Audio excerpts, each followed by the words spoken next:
आज के इस पुनीत अवसर पर हमारे आदरणीय ये दूसरे गांधी अगर कहा जाए तो कोई अतिशयोक्ति नहीं होगी। माननीय प्रशांत किशोर जी का हम अपने पंचायत में इस धरहरा गांव में हम हार्दिक अभिनंदन करते हैं सभी लोगों की ओर से। आज की जो ये व्यवस्था है, चूंकि ये प्रजातांत्रिक व्यवस्था में जो व्यवस्था आज की रही है, उस व्यवस्था के बारे में आप खुद जानते हैं किस तरह से हमारे साथ छल किया गया और छल करने की रणनीति बनाई जा रही है।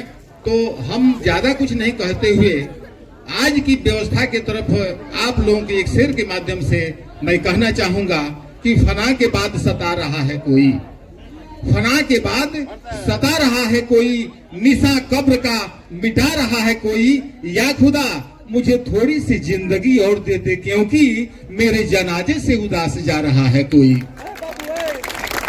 बंधुओं, आज की जो व्यवस्था है उस व्यवस्था को देखते हुए माननीय प्रशांत किशोर जी ने जो कदम उठाया है वह सराहनीय है।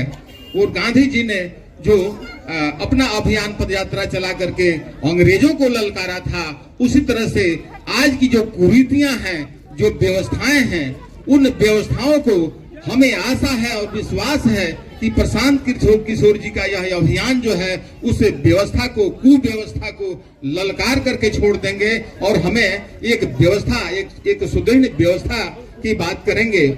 बंधुओं, अब जितने भी कैंडिडेट लोग आए हैं, विधानसभा के हो या लोकसभा के हो या विधान परिषद के हो, ये तमाम लोग ये नाली कूचे को नहीं देख पाए हैं। तो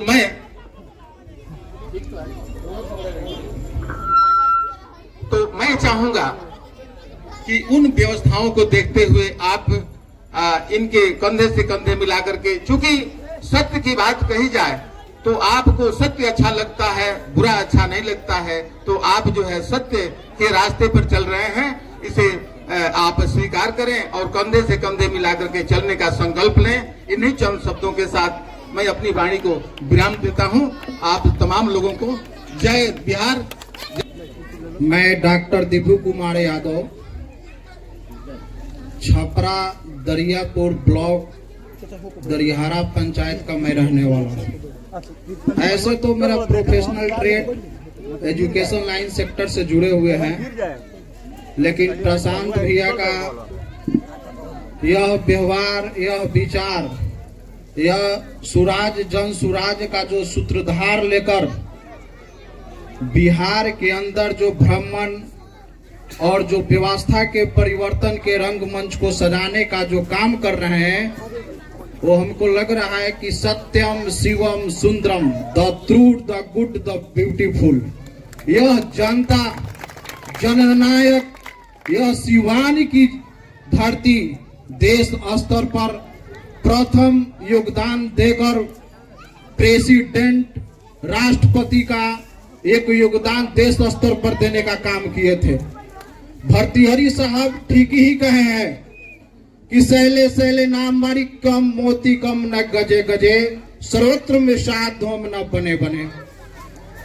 हर एक जगह सज्जन व्यक्ति नहीं होता है, हर एक जंगल में चंदन नहीं होता है, हर एक हाथी में गजमुक्ता नहीं होता है, लेकिन हमारे बिहार को जन सुराज व्यवस्था के रूप में, जो सूत्रधार के रूप में बांधने के लिए हमारे बड़े भाई प्रशांत किशोर जी का जो पद यात्रा का मैंने डिजिटल जो भी यूट्यूब या फेसबुक के द्वारा मैंने सुना, वो बहुत बढ़िया लगा। यह बिहार की व्यवस्था व्यक्तित्व को सुधारने के लिए, अस्तित्व को सुधारने के लिए, यह नेतृत्व करने के लिए निकल पड़े हैं। खुदा और खुद पर यदि हम लोग विश्वास करेंगे तो हमारी बिहार के जो शिक्षा, स्वास्थ्य, हर एक वार्ड से लेकर पंचायत से लेकर थाना से लेकर जिला मुख्यालय तक जो पलायन की परिस्थिति में है, यह आप लोग को एक एक व्यक्ति को प्रशांत किशोर भाई का विचारधारा में बंधना होगा। एक एक व्यक्ति को प्रशांत किशोर बनना होगा। आप लोग बनने के लिए तैयार है कि नहीं? यदि आपके अंदर जुनून है, खून है, तो एक क्रांतिकारी मिसाल जो है देश स्तर पर जाने के लिए आप लोग तैयार रहिए। हमारा बिहार एक पलायन की गोद में जा रहा है। हम लोग जब अपने देश का, राज्य का, जिला का, ग्राम का, पंचायत का पन्ना उलटते हैं तो हम लोग अपने इन फ्यूचर को देखते हैं कि कल के लिए हमारा जो बच्चे का जो भविष्य है वो कहाँ जा रहा है ख्याल से। लेकिन जहां जा रहे एक रुकावटें आ जा रही है। इंसान का सोच जो है खुद को बदलना पड़ेगा, तब आपका नीति, नियत और व्यवस्था में सुधार होगी। यदि आप खुद नहीं बदलते हैं तो यह फ्यूचर आपके बच्चे का, समाज का, संसार का, संस्कार का सब भविष्य खराब हो जाएगा।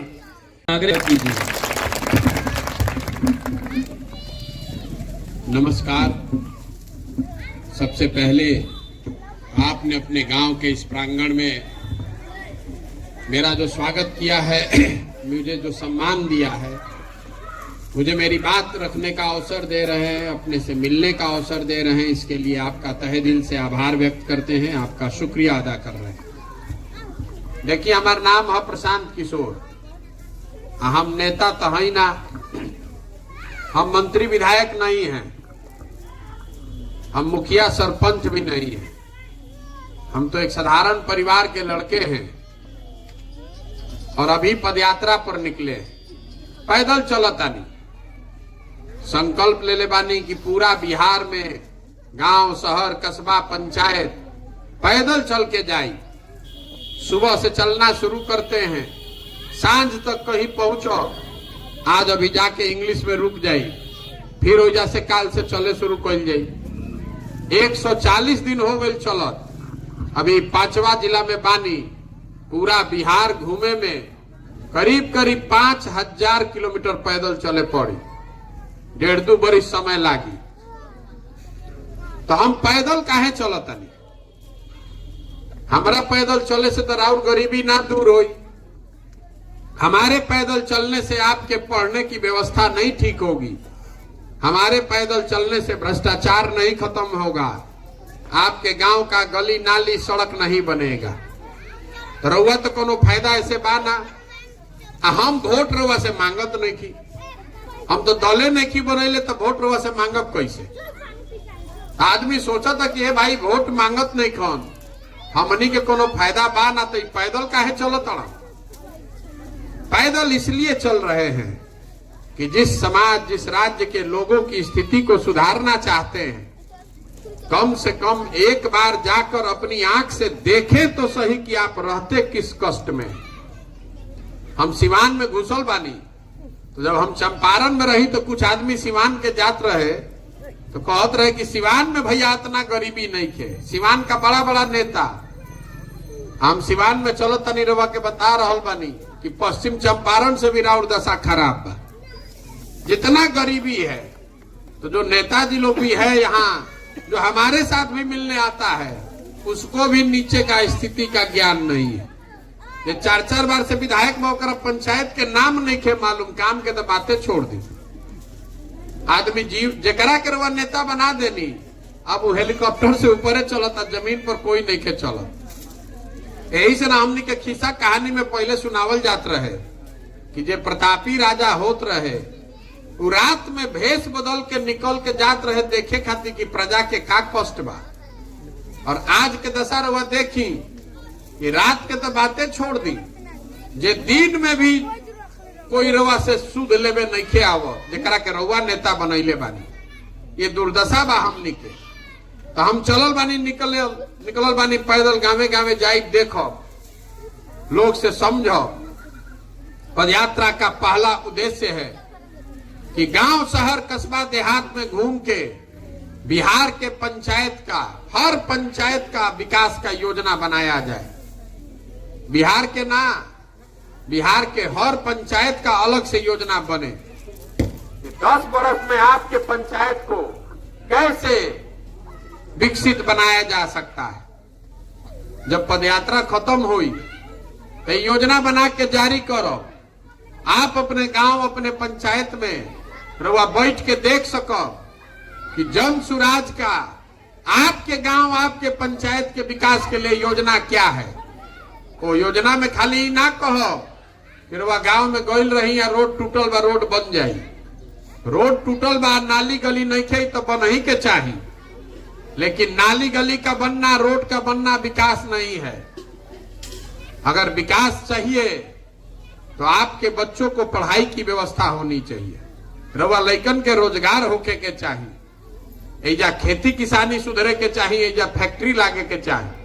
तो योजना में रवा के बताई कि आपके गांव आपके पंचायत में बच्चों के पढ़ने के लिए अच्छी व्यवस्था कैसे बनाई जाएगी। उस योजना में ये भी बताएंगे कि एजा जो खेती किसानी करे वाला आदमी बाड़न अगले 10 बरस में आपका आमदनी पंजाब के किसान के बराबर कैसे होगा। वो योजना में ये भी बताएंगे कि बिहार में जो सबसे बड़ा कोढ़ बा बेरोजगारी का पलायन का, कि कैसे आपके पंचायत में 500 से 1000 लोगों के रोजगार का प्रबंध किया जाएगा ताकि किसी गरीब के बच्चे को बाहर जाकर मजदूरी नहीं करना पड़े। योजना बना के जारी करो, रुआ ओकरा के देखी पढ़ी चर्चा करी, ठीक लागे तो अपनाई और ना ठीक लगी तो कूड़ा में फेंक दे। लेकिन हम तो आज चलल बानी, हमारा कुछ बुझाता देखो तानी योजना बनावो तानी, रउआ सब तो सब एजे रहता, एजा के कौन कष्ट बा जोन रउआ नहीं जाना। एजा तो सब आदमी जो बैठल बा हमरा से चलाके बा, हमरा से अनुभवी बा, रउआ मालूम बा कि रउआ कौना कष्ट में जियतानी, तो सुधरत काहे नहीं खे ये भी बताने चले। देखिए बिहार में हमनी के 5 बरिस बैठ के बतियावत नहीं जा, एजा कितना भ्रष्टाचार बा, सड़क नहीं खे, नाली नहीं खे, लइकन के पढ़े के व्यवस्था नहीं खे, रोजगार नहीं खे, खेत में पानी नहीं खे, 2000 के धान रुआ 1500-1600 में बेचता नहीं, रुआ यूरिया नहीं खे मिलत, डीएपी पोटास पर 500 रुपया लागत ब्लैक, जरा 5 किलो अनाज मिले के चाहिए ओकरा 4 किलो मिलता। इंदिरा आवास योजना में रुआ 25,000 घूस देता नहीं, कौनो ऐसा काम नहीं के बिना पैसा देले हो जाओ। ये तो सब बात रुआ जानता नहीं, रोज बतियाओ तो बानी, लेकिन जहिया वोट होता वो दिन सब बात भुला जाता। वोट के दिन बिहार में आदमी के 4 बात याद बा। पहला बात कि हमार जात का बा आ के हमरा जात के खड़ा बा, चलो ओकरे के वोट दिया। जे जात से बच गई ओकरा के हिंदू मुसलमान भारत पाकिस्तान पुलवामा कह के वोट लिया था। ए भाई नीचे छोड़ो, ऊपर देखो, ऊपर मोदी जी के देखो, पाकिस्तान देखो, कहां फसल बड़ा, जल्दी चलो कमल के वोट दो। जे दोनों से बच गई तो कहत कि भैया जाए दी, हमने के कतनो कष्ट में जियता नहीं जाना, और अपराध वाला जंगल राज रहे उ ना चाहिए, बड़ा मारकाट होत रहे, आदमी 4 बजे गांव छोड़ के भागत रहन डर के मारे। तो समाज का एक वर्ग आरजेडी का जो लालटेन वाला राज था उसके डर से जाके भाजपा को दे रहा। भाजपा गरियावता संकल्प ले ले बाकी जाके वोट ना देव, लेकिन आरजेडी ना आवे के चाहिए से जाके भाजपा के दबा देलस। आ चौथा हमनी के मुसलमान भाई लोग बा, मुसलमान लोग कह रहे हैं ये भैया जी ही चाहे मरी, भाजपा के ना वोट दिया। भाजपा तो मुसलमान विरोधी पार्टी बा। तो बिहार में बचल के, बिहार में तो भैया 2 गो दल बा, एगो मोदी जी के भाजपा आ दूसरा लालू जी के ललटेन। नीतीश कुमार बेचारे के तो दले नहीं के बचल, कि कभी ललटेन पकड़ के लटकल बाड़न, कभी कमल के फूल पर बैठ के पौड़त आड़न, बुझाते नहीं के रहियन के एक खाली रवा कमल के संगे वोट दबाई नहीं, ललटेन के संगे तो उछल के चल गेलन कमल पर। अब की हाली कमल के संगे बटन दबाई नहीं तो उछल के आके चमगादड़ ऐसा ललटेन पर लटकल बाड़ा। तो मुसलमान कह रहा है कि जिए चाहे मरे भाजपा को दे नहीं सकते, तो ललटेने लौकत एगरे पर वोट दिया। इतना आदमी रवा सब बानी जा, ईमानदारी से अपना दिल पर हाथ रख के बोली ये 4 चीज पर वोट दिया था भैया, इसी 4 चीज पर वोट दिया रहा है। तो काहे के माथा पीटो तनी झूठो के? कोई पैम्पलेट बांटता, कोई भाषण देता, कोई हल्ला मचावता, काहे के माथा पीटो तनी कि भैया बहुत भ्रष्टाचार बा, गरीबी बा, रोजगार नहीं खे। अरे जब रउआ जानता नहीं, हम जानता नहीं, तो सब नेतो जानता वसन कि बिहार के जनता हंस के, गा के, गरिया के भोटवा तो यही 4 चीज पर दी। तो जरूरत का बा काम करे के। यही कारण है कि आपकी ये बदहाली है। हमनी के लोकतंत्र के खत्म कर दिले बानी जा। कोई जात के नाम पर बंधुआ मजदूर बन गया, कोई धर्म और राष्ट्रवाद के नाम पर बंधुआ मजदूर बन गई, कोई लालू जी के डर से भाजपा के, और कोई भाजपा के डर से लालू जी के। तो अपना लइकन खातिर तो कोई वोटे नहीं के कर। आप अपने समस्या पर कभी वोटे नहीं कर रहे तो सुधरी कैसे? हम यही खातिर चलल बानी, वोट नहीं की मांगत, गावे गावे जातानी, सबके हाथ जोड़तानी कि हम 10 बरस बड़े बड़े नेताओं के साथ, दलों के साथ हमने काम किया है और अपने अनुभव से आपको बता रहे हैं। अगर आप अपना और अपने बच्चे का चिंता नहीं कीजिएगा तो कोई नेता, कोई दल आपकी चिंता नहीं करेगा। लिख कर रखिए। काहे करी भाई, काहे करी नेता राव चिंता? नेता अपन लड़का के ना चिंता करी, नेता अपना चिंता कर रहा है। तो आपको भी अपना लड़का का चिंता करना चाहिए ना। बहुत आदमी हमनी के जात के नाम पर वोट देता नहीं जा। अरे वह बिहार में जो करे के सुनो, वो कही कि सब दल, सब नेता जात के राजनीति करत हन। हम रवा के बतावत तनी कैमरा पर कोई जात के राजनीति नहीं के करत। बहुत आदमी इल्जाम लगावेला कि लालू जी जात के राजनीति करता हन। हम रवा कहता नहीं कि लालू जी जात के राजनीति नहीं करत। अरे भाई, लालू जी अगर जात के राजनीति करतन तो ई न कहतन कि भाई यादव समाज में जो काबिल आदमी बा वो राज्य के नेता बनी और सब यादव जी लोग, आप लोग वोट हमको दीजिए। लालू जी नहीं न कह रहे हैं। लालू जी कह रहे हैं कि हमारा लड़का नेता बनेगा और जितना आप लोग यादव जी लोग हैं हमको वोट दीजिए। तो जात के राजनीति कहाँ भई? तो लालू जी अपने परिवार का, अपने बेटा का राजनीति कर रहे हैं। करना भी चाहिए, अपना बेटा का चिंता कर रहे हैं। लेकिन रउआ दिमाग में जात बा, रउआ अपन लड़का के चिंता नहीं करो। रउआ लागल बानी अपन धर्म के झंडा, जात के झंडा उठावे में। और लालू जी अकेले नहीं है, कोई पंडित के नेता हो गई, कोई कुशवाहा के नेता हो गई, कोई महादलित के नेता हो गई। जे नेता हो गई वो कहता कि हम रहब, हमार लड़का रही, अकुल जना तू लोग हमरा के वोट दो जा। तो लोकतंत्र बचल कहाँ बा? एक ही आदमी पिछले 25-30 साल में बिहार में जितना आदमी एमएलए बना है, एमपी बना है, सब दल के नाम लिख देवे एक जगह। तो मुझे पता चली कि 1250 परिवार के आदमी एमएलए एमपी बनेला। जो पहले लालू जी संगे रहे वो उछल के अब नीतीश जी के संगे आ गई। काल भाजपा आ जाए तो उछल के होने चल जाए। नया आदमी का को अवसर नहीं है। आप कितनो विद्वान हैं, किसी जात के हैं, कितनो समझदार हैं, तो जात के रवा बात देखते बानी। तो कुछ आदमी जो देता वोट राष्ट्रवाद और मोदी के नाम पर, मोदी जी अहन न तो ठीक हो जाए। तो देखी 2014 में हम ही मोदी जी के प्रचार करत रहे। बिहार में, यूपी में आदमी मोदी जी के नाम ना जानत रहन ज्यादातर। आज वह आदमी हमरा से लाठी डंडा करता। तारा बुझाता मोदी जी अहन तो विकास हो जाए, मोदी जी अहन तो देश सुधरी।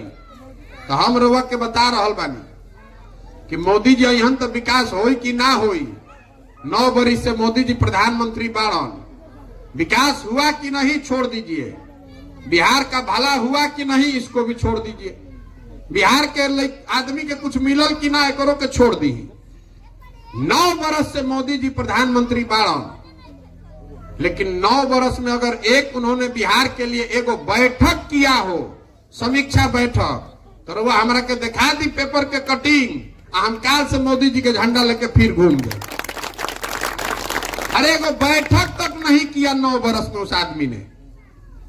इस सोचे के चाहिए ना कि 40 में से 39 गो एमपी हमनी के जिता के भेजले बानी जा, हमनी के एगो बैठकों भर नहीं जब वोट देले आ फिर रवा जाके कमल के बटन दबाई। तो गलती भाजपा मोदी जी के बाकी राउर बा, गलती आपका है। अगर आदमी कहते कि हमरा के नेता ठगता, हम रोज सभा में जाके कहता नहीं कि कोई नेता आपको नहीं ठग रहा है। कोनो नेता ठगी तो एक बार न ठग ली भाई, 2 बार ठग ली, 3 बार ठग ली। अगर वह 50 बरिस से ठगाता नहीं तो इसका मतलब है कि गलती आप में, हम में है।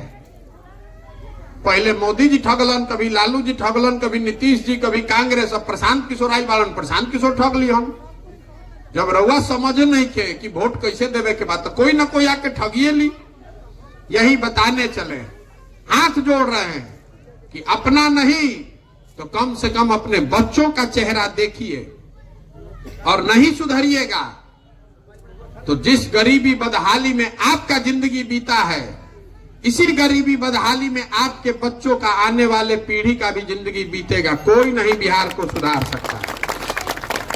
हमारा के आदमी कहतन ये भैया प्रशांत किशोर बहुत होशियार बानी, रउआ आगे आगे बढ़ी, रउआ आगे बढ़ी, सुधारी।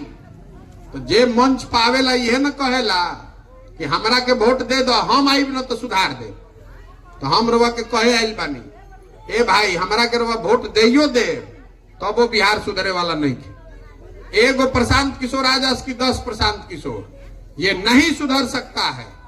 जब तक आप नहीं सुधरिएगा तब तक प्रशांत किशोर सुधार दियो। इनका प्रशांत किशोर के हाथ में बा।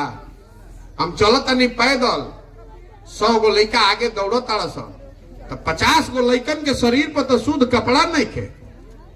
आधे से ज्यादा बच्चों के पैर में चप्पल नहीं है। आपका लड़का पढ़ने जाता है तो पढ़त नहीं थे, पिलुआ वाला खिचड़ी खाता। तो राउर लड़का खिचड़ी खाई, पढ़ी ना तो मजदूर ना बनी तो कलेक्टर बनी।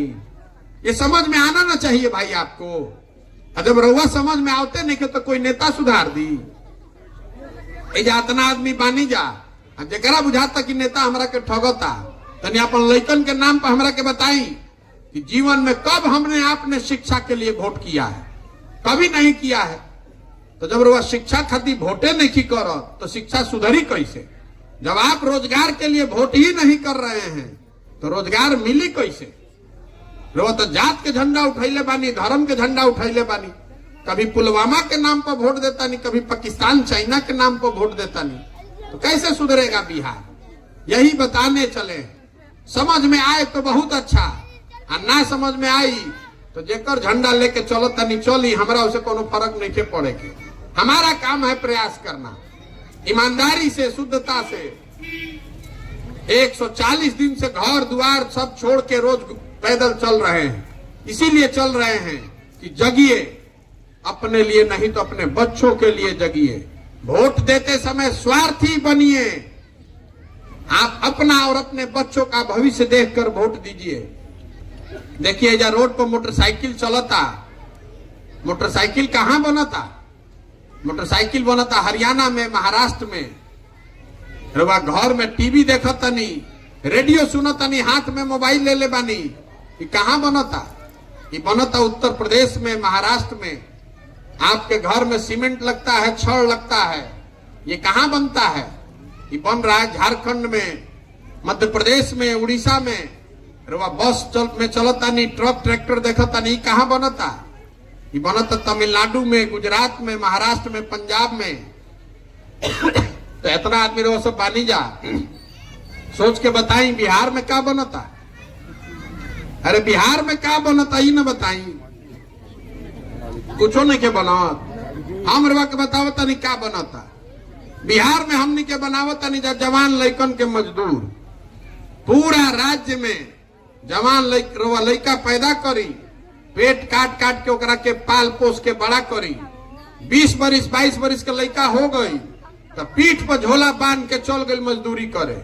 जौना रेलवे स्टेशन पर जाई, बस स्टैंड पर जाई, लड़का भेड़ बकरी के तरह बैठ के जाता रसन मजदूरी करे। 14,000 15,000 रुपया खाती 12-12 घंटा वहां जाकर काम करता है। बड़े बड़े शहरों में छोट एक एक कमरा में आदमी 4 गो 5 गो रहता, वो जा 12 घंटा ओवर टाइम करता। 15,000 रुपया खाती अपन पेट काटता कि घरे 6,000 भेजी तो बाल बच्चा खाई। और रउआ से पूछता नहीं कि रउआ वोट काहे देनी? हाँ तो रउआ कहता नहीं कि ए भैया गौवा वाला सब देते रहे तो हमू दे देनी।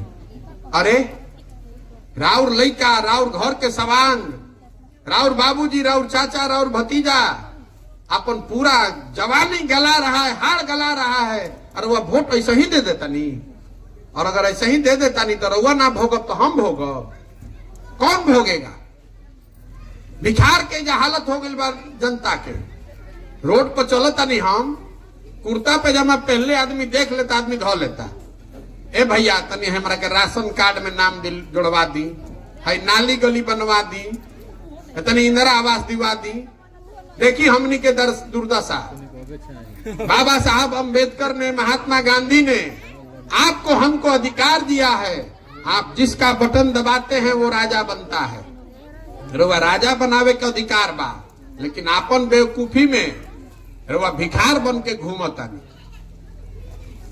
काहे की जहिया वोट दिया था वो दिन आपन समस्या नहीं खे लौकत, वो दिन जात लौकता, वो दिन धर्म लौकता, वो दिन पाकिस्तान पुलवामा लौकता। इसीलिए 5 वर्ष भिखार बनकर घूम रहे हैं। ये हम मछली नहीं बांट रहे हैं, मछली मारने सिखाने आए हैं। अगर वोट देना सीख जाइएगा तो 5 वर्ष नेता रवा घर के सामने एड़ी रगड़ी, अब वोट के दिन गलती करब तो भिखार बन के घूमत रहो। आदमी कहता कि भैया इतना तो बुझाता, लेकिन बिहार में हमनी के विकल्प ना रहे, रउआ विकल्प बनाई, दल बनाई, तो हम दल काहे नहीं बनावो? अरे बिहार में पहले ही से 50 गो दल बा, एगो हमू बना लेते, एगो और ठगे वाला पड़ जइहन। बिहार में दल कैसे बनेला? जे दल बनैलस दल वे हो गई दल के नेता। आइयो कह दिलस कि हमारा बाद होइहन हमार बेटा। आज इतना जाना तू लोग बिहार के बाड़ा जाए झंडा लेके ढोआ जा, वो दल विकल्प नहीं है, वो तो एक परिवार का शासन है। अगर विकल्प बनाना है, रउआ बुझाता कि व्यवस्था खराब बा, नया विकल्प बनने के चाहिए, तो आपको कंधा लगाना पड़ेगा, आपको मिलकर विकल्प बनाना पड़ेगा। जो रास्ता महात्मा गांधी ने दिखाया, गांधी जी पार्टी बना के वोट लेके देश आजाद करैले रहन। गांधी जी ने देश को आजाद कैसे कराया? गांधी जी ने समाज को जगाया। गांधी जी आगे आगे चलल, पीछे से पूरा समाज चलल, तब न देश के आजादी मिलल। तो अगर बिहार को गरीबी से, भ्रष्टाचार से निकालना चाहते हैं तो सबको कंधा लगाना पड़ेगा। ये पदयात्रा का दूसरा उद्देश्य है कि गांव, शहर, कस्बा, देहात से हर उस आदमी को जाकर ढूंढ कर निकाले जो इस नई व्यवस्था को बनाने के लिए अपना कंधा लगाना चाहता है। जब पदयात्रा खत्म हुई तो सबके एक साथ बैठाई, सबे मिल के तय करी कि दल बनावे के बाद तो बनी दल, लेकिन अगर दल बना तो दल प्रशांत किशोर का नहीं होना चाहिए। दल के नेता प्रशांत किशोर ना भइलन, दल किसी व्यक्ति का नहीं, किसी परिवार, किसी जाति का नहीं, दल होना चाहिए बिहार के उन सारे लोगों का जो मिलकर इसको बनाए और आगे मिलकर चलाए। दल के नेता प्रशांत किशोर काहे होई हन? दल के नेता ओकरा के न होके चाहिए जो बिहार के सबसे काबिल आदमी बा, जिसके पास बिहार को गरीबी से निकालने का रास्ता हो, उसको न चुनना चाहिए। यही से चलता नहीं पैदल। तब रउआ बताएं कि प्रयास होके के चाहिए कि ना होके के चाहिए, होके के चाहिए कि ना होके के चाहिए। रउआ से एगो वोट अभी करवाई, एक सवाल पूछेंगे, आपको हाथ उठाकर जवाब देना है। सवाल पूछब, रउआ हाथ उठा के जवाब देवे के बाद जरा हाँ बुझाई हाँ बोलो, जरा ना बुझाई ना बोलो।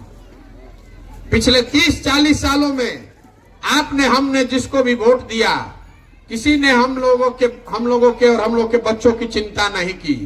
अब समय आ गया है कि आप अपने और अपने बच्चों के भविष्य के लिए गांधी जी के बताए हुए मार्ग पर चलिए और मिलकर जनता का विकल्प बनाइए। आप बताइए, रउआ से पूछता नहीं, हमने के सब के मिल के जनता का विकल्प बनाना चाहिए कि नहीं बनाना चाहिए? सबके हाथ उठे के चाहिए, हाथों ना उठिए, रुकी नीचे करे, फिर से पूछता नहीं। कैमरा लागल बा में रिकॉर्ड होके के चाहिए, ना तो आदमी कहन कि हमारे गांव में तो आइले ना रहो, कब आइल हमरा से पूछे। बिहार की जनता को मिलकर अपना विकल्प बनाना चाहिए कि नहीं बनाना चाहिए? तो वह कहता नहीं बनावे के चाहिए, तो फिर आदमी पूछता कि अच्छा ही बन जाई तो चुनाव कैसे जीतल जाये? हमनी के गरीब आदमी, ना पार्टी बा, ना संगठन बा, ना पैसा बा, चुनाव कैसे जीतल जाये? आपको ये भी बताने आए हैं। देखिए, लोकतंत्र में जन बल के आगे कोई बल नहीं है। एक बार जनता खड़ा हो जाए तो कोई समीकरण, कोई दल टिकने वाला नहीं है। आज हमरा के जाना था तनको मन का ओकरा मालूम बा कि प्रशांत किशोर के और कुछ आवे चाहे ना, चुनाव लड़ावे आवेला। पिछले 10 साल में जिस दल का, जिस नेता का हमने हाथ पकड़ा है वो कभी चुनावे नहीं हारा है। तो अब की हाली संकल्प ले ले बानी, किसी दल का नहीं, किसी नेता का नहीं, बिहार की जनता का हाथ पकड़े हैं। आपको भी हारने नहीं देंगे। जिसको भी समाज अपने बीच से चुन कर निकालेगा, गरीब हो, अमीर हो, अगड़ा हो, पिछड़ा हो, हिंदू हो, मुसलमान हो, जेकरा के सब लोग मिल के चुनी, ओकरे पीछे अपन पूरा ताकत, शक्ति, पैसा, बुद्धि सब लगाई और रउआ समर्थन आ वोट से ओकरा के जिता के ले आवल जाए। इसका नाम क्या है? जन सुराज। ये प्रशांत सुराज नहीं है, ये मोदी सुराज नहीं है, ये लालू नीतीश सुराज नहीं है। अगर बिहार को सुधारना है तो जनता का राज होना चाहिए। इस संकल्प को लेकर पैदल चले हैं। तो रउआ बताई कि प्रयास होके के चाहिए ना, होके ना प्रयास। तो रउआ से हम वोट मांगत नहीं की, चंदा हम कोई से ली ही ना, किसी का एक कप चाय भी नहीं पीते हैं। अपना चाय, खिचड़ी, टेंट, तंबू लेके चलता नहीं और नजर घुमा के देख लिया, अपन कहीं एगो फोटो भी ना लगाई। आपसे मांगने आए हैं आपका आशीर्वाद। ये कठिन काम है, 50 बरस का जमा हुआ काई है, बैठ के ईटा से रगड़ के जैसे रवा काई छोड़ाई ला उसे छोड़ावे के पड़ी। ये होगा ऊपर वाले के कृपा से और आपके आशीर्वाद से। अगर रवा बुझाता कि जो हम काम करता नहीं ठीक बा, ये बिहार के बच्चों के भले के लिए है, तो एक बार हाथ उठाकर आशीर्वाद दीजिए। है ना आपका आशीर्वाद? करे ना प्रयास, ओके ना प्रयास भाई। एक अंतिम बात को आके तब खत्म कर जाए। देखिए हमने के लड़का जाता असन बाहर पढ़े, कोई मजदूरी करे जाता तो कहता असन बिहारी मतलब अनपढ़, बिहारी मतलब बेवकूफ। ये शब्द बिहारी गाली बन गया है। पूरे भारत भर में बिहार के लोगों को बिहारी कह के जलील करता है, बदनाम करता है। ये ज्ञान की भूमि रही है। यहाँ सब आदमी मूर्ख है, हम लोग सब मूर्ख नहीं हैं। यहाँ के नेताओं ने, व्यवस्था ने हम लोग को बेवकूफ बना के रखा है। एक बार आप जग जाइएगा, अपने बच्चों के लिए जग जाइएगा और संकल्प ले लीजिए कि जात पर नहीं, धर्म पर नहीं, भारत पाकिस्तान पुलवामा पर नहीं, 5 किलो अनाज और नाली गली पर भी नहीं, अपने बच्चों के भविष्य के लिए आप वोट कीजिएगा, उसके पढ़ाई और रोजगार के लिए वोट कीजिएगा। आप में वो ताकत है। हम लोग बिहार में वो व्यवस्था बना सकते हैं कि किसी के बच्चे को पढ़ाई और रोजगार के लिए अपना घर द्वार परिवार छोड़कर बाहर नहीं जाना पड़े। ये आप में ताकत है, संकल्प लीजिए। एक बार इस मिट्टी के सम्मान में, जहां हमने के माई बाबू पैदा भइलन, जहां हम लोग के पूर्वज पैदा हुए, इस मिट्टी के सम्मान में एक नारा लगाएंगे। मैं बोलूंगा जय बिहार, आपको बोलना है जय जय बिहार। जय बिहार, जय बिहार, जय बिहार। तो हम चलो तानी 5000 किलो